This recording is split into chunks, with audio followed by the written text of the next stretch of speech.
fan of anime, you know how important a power system can be to a story. From Naruto's chakra to One Piece's devil fruit, a well-designed power system can enhance the story, add depth to the characters, and keep the audience engaged. Anime power systems are an integral part of many popular anime series. These power systems can make or break an anime series. They are often what sets the show apart from others in the genre. In this video, we'll be discussing some of the key features of a great anime power system, from unique abilities to clear rules and limitations. But before we dive in, please give this video a thumbs up and subscribe to the channel for more content like this. Now, a great power system must have a clear power source. This is the fundamental building block of a power system, and it can be anything from magic to science to divine intervention. Once the power source is defined, you can start building the system around it. For example, in Fullmetal Alchemist, the power source is alchemy, which allows the characters to transform matter into other forms. A well-defined power source, whether it's chakra, nen, cost energy, or something else, allows anime creators to build intricate rules, limitations, and applications around it. This enables endless possibilities for unique character abilities and strategic battles. A great power source ensures the power system has internal consistency and logical rules that the audience can understand. If there isn't a clear power source, the abilities and how they might work seem random or confusing, which can make it harder for viewers to stay involved in the story. As characters learn to better control, manipulate, and push the limits of the power source, it allows for meaningful character arcs and progression. For example, when Naruto was learning on Shuriken, he was able to learn more about chakra nature and its application to other jutsu. This led him to understanding his clones better and how to use them in manipulating chakra. Another thing that a good power system needs to have is limitations. A good way to make a power system interesting is to create limitations or weaknesses. I believe this is what makes or breaks a power system. A power system without limitations is boring. This is why people tend to be bored with overpowered characters. Limitations add depth to the characters and make their struggles more relatable. Imposing limitations on a power system forces characters to think strategically about how they use their abilities. They must carefully manage their resources, exploit weaknesses, and outmaneuver opponents. This adds depth and complexity to fight scenes and confrontations, making them more engaging and satisfying for the audience. By pushing the boundaries of their abilities within these limits, characters develop meaningful arcs and progress in their stories. Overcoming these obstacles become a crucial aspect of their character development. Limitations also help establish a power system that feels coherent and grounded within the anime's world. It helps to ensure that the power system has a logical framework. For example, in My Hero Academia, every quirk has a limitation and can be stretched through constant training and development. So even if your quirk is top tier, without development, you can't rise to the top. This helps to show off creativity in the way they use their powers. Another way to add depth to a power system is to create a hierarchy. Not everyone in the story can be the strongest, and creating a hierarchy to distinguish this is also important in a power system. This means creating a system where certain powers or abilities are stronger or more valuable than others. In many shonen, the protagonists share the central theme of protecting their friends and will go through changes to get stronger to achieve that goal. A clear hierarchy helps to organize and categorize the various abilities and powers within the system. This makes it easier for both the characters and the audience to understand the different levels of power, their applications, and the potential outcomes of different combinations. For example, in Hunter x Hunter, the Nen system is structured into 6 categories, each with distinct abilities and limitations. In Dragon Ball Z, different levels of Super Saiyan represent a character's strength and power. This creates a sense of progression and growth for the characters, allowing the audience to see how they develop over time. Creating a hierarchy creates a sense of order and structure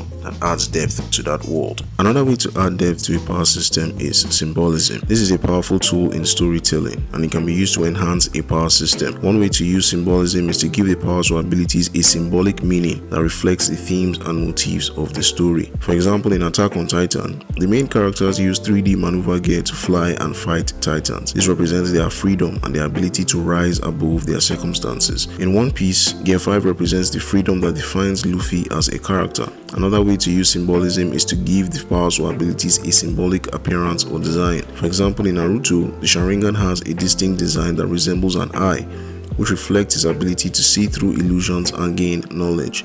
In Jujutsu Kaisen, being able to use a domain expansion represents the skill that the sorcerer has achieved, as it's considered the pinnacle of Jujutsu. Symbols can visually represent the essence or nature of powers or abilities. A particular color, shape, or motif associated with a character's abilities can convey their strengths, weaknesses, or thematic elements. Symbols can define character personalities or philosophies. For instance, a hero might have a symbol that represents justice or courage, while a villain could have a symbol that signifies darkness or chaos.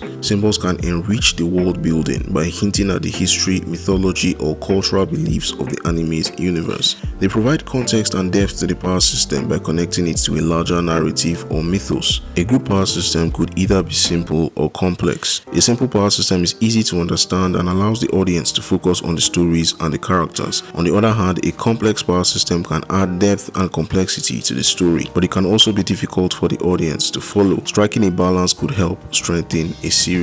One way to keep a power system simple is to limit the number of powers or abilities in the story. This allows for better focus on the characters and their interactions rather than the mechanics of the power system. However, a complex power system can introduce multiple types of powers or abilities that interact with each other in unique ways. This creates a rich and dynamic world that keeps the audience engaged. There are a lot of series with great power systems, but I think Jujutsu Kaisen, in my opinion, strikes a near perfect balance between simple and complex. The cost energy system in Jujutsu Kaisen is incredibly nuanced. Things like cost techniques, cost tools, cost corpses, reverse cost energy, domain expansions, and the concept of restrictions add tremendous strategic depth to the power system. The concept of heavenly restriction and binding vows appealed to me and showed just how detailed the power system is. The abilities and techniques derived from cost energy are highly creative and unique. From Gojo's limitless techniques to the diverse cost techniques of other characters, the power system allows for endless imagination and innovation. The power system is etched into the fabric of that world, and it shows with the variety in all the characters. The power system is grounded in a clear set of rules and principles that are consistently applied throughout the series. This internal consistency helps make the system feel coherent and believable within the world of Jujutsu Kaisen. The power system is deeply integrated with the characters and their personal growth. Mastering cost energy and developing unique techniques is closely tied to the characters' journeys, motivations, and struggles. The complexity of the cost energy system enables incredibly strategic and engaging fight scenes. Characters must carefully consider the strengths, weaknesses, and interactions of different abilities to outmaneuver